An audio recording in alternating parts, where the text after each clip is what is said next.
Then അങ്ങനെയാണെങ്കിൽ നമുക്ക് next ക്വസ്റ്റ്യനിലേക്ക് പോവാം. ഫിഫ്ത്ത് ക്വസ്റ്റ്യനിലേക്ക് പോവാം.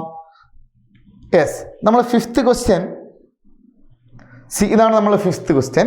ആക്ച്വലി ഈ ക്വസ്റ്റ്യൻ നമ്മളെ ലോസ് ഓഫ് മോഷനിൽ കണക്റ്റഡ് ബോഡീസ് മോഷൻ എന്ന് വരുന്ന ഒരു ക്വസ്റ്റ്യൻ ആണ് അല്ലേ. എന്താ ക്വസ്റ്റ്യൻ നമുക്ക് നോക്കാം. 3 blocks A, B and C are pulled on a horizontal smooth surface by a force of 80 Newton as shown in the figure. See, ആ ഫിഗർ വളരെ ക്ലിയർ ആയിട്ട് അവർ കാണിച്ചിട്ടുണ്ട്. A force of 80 Newton is applied. The tension T1 and T2 in the string are respectively. So നമ്മളോട് ചോദിച്ചിരിക്കുന്നത് T1 T2 എന്ന് പറയുന്ന രണ്ട് tensions അവരവിടെ മാർക്ക് ചെയ്തിട്ടുണ്ട് അല്ലേ. ഈ ടെൻഷൻസ് കാണാനാണ് നമ്മളുടെ ക്വസ്റ്റ്യൻ. ശരിയാണല്ലോ.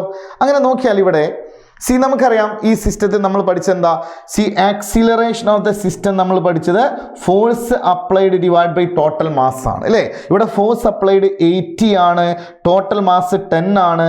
So acceleration equal to 8 m/s² എന്ന് വരും. ശരിയല്ലേ. എന്ന് വെച്ചാൽ ഈ സിസ്റ്റം റൈറ്റിലോട്ട് അല്ലേ 8 m/s² ആക്സിലറേഷനിൽ പോകുന്നു. അപ്പൊ സിസ്റ്റത്തിൽ 3 ബോഡീസിനെ നിങ്ങൾ കാണുന്നുണ്ട്. ഈ 3 ബോഡീസിന് ആക്സിലറേഷൻ എത്ര തന്നെയാണ്? 8 m/s² തന്നെയാണ്. റൈറ്റ്. അങ്ങനെയാണെങ്കിൽ നമുക്ക് ഈ T1 എന്ന് പറയുന്ന ടെൻഷൻ കാണണമെന്ന് വിചാരിക്കാം. നിങ്ങൾ നോക്ക്, ആ T1 എന്ന് പറയുന്ന ടെൻഷൻ ആക്ച്വലി ഇത് ആക്ട് ചെയ്യുന്നത് 5 കിലോഗ്രാം എന്ന് പറയുന്ന ഒബ്ജക്റ്റ് ബ്ലോക്കിന്റെ മുകളിലല്ലേ. ദാറ്റ് മീൻസ് ഈ 5 കിലോഗ്രാമിൻ്റെ മുകളിൽ ആക്ട് ചെയ്യുന്ന നെറ്റ് ഫോഴ്സ് ആണ് എന്ത് ആ T1 എന്ന് പറയുന്നത്. അക്കോർഡിംഗ് ടു സെക്കൻഡ് ലോ അല്ലേ, നെറ്റ് ഫോഴ്സ് ആക്ടിങ് എന്ന് പറയുന്നത് മാസ് ഇൻറ്റു ആക്സിലറേഷൻ എന്നാണ് നിങ്ങൾ പഠിച്ചത് അല്ലേ. Net force equal to mass into acceleration. ശരിയല്ലേ. അപ്പൊ ഇവിടെ ഈ 5 കിലോഗ്രാമിന്റെ മുകളിൽ ആക്ട് ചെയ്യുന്ന നെറ്റ് ഫോഴ്സ് ആണ് എന്ത് ടെൻഷൻ T1 എന്ന് പറയുന്നത്. വിച്ച് ഈസ് ഈക്വൽ അതിന്റെ മാസ് ഇൻറ്റു അതിന്റെ ആക്സിലറേഷൻ അല്ലേ.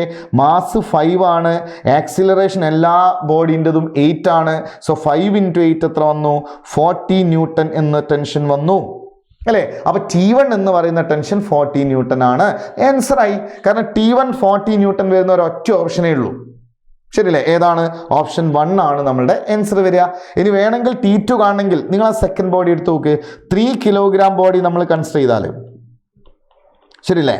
അതിലിതാ T1 എന്ന് പറയുന്ന ടെൻഷൻ ലെഫ്റ്റിലോട്ടുണ്ട്, റൈറ്റ് സൈഡിലേക്ക് T2 എന്ന് പറയുന്ന ടെൻഷൻ ഉണ്ട്. ഇവൻ 8 m/s² ആക്സിലറേഷനിൽ റൈറ്റിലോട്ട് പോവുകയാണ്. കാരണം T2 ആണ് ഗ്രേറ്റർ അല്ലേ.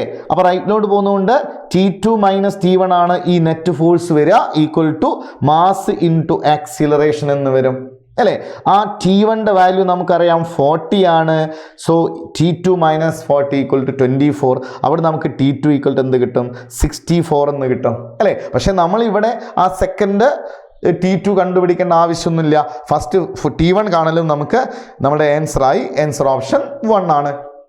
ഓക്കെ.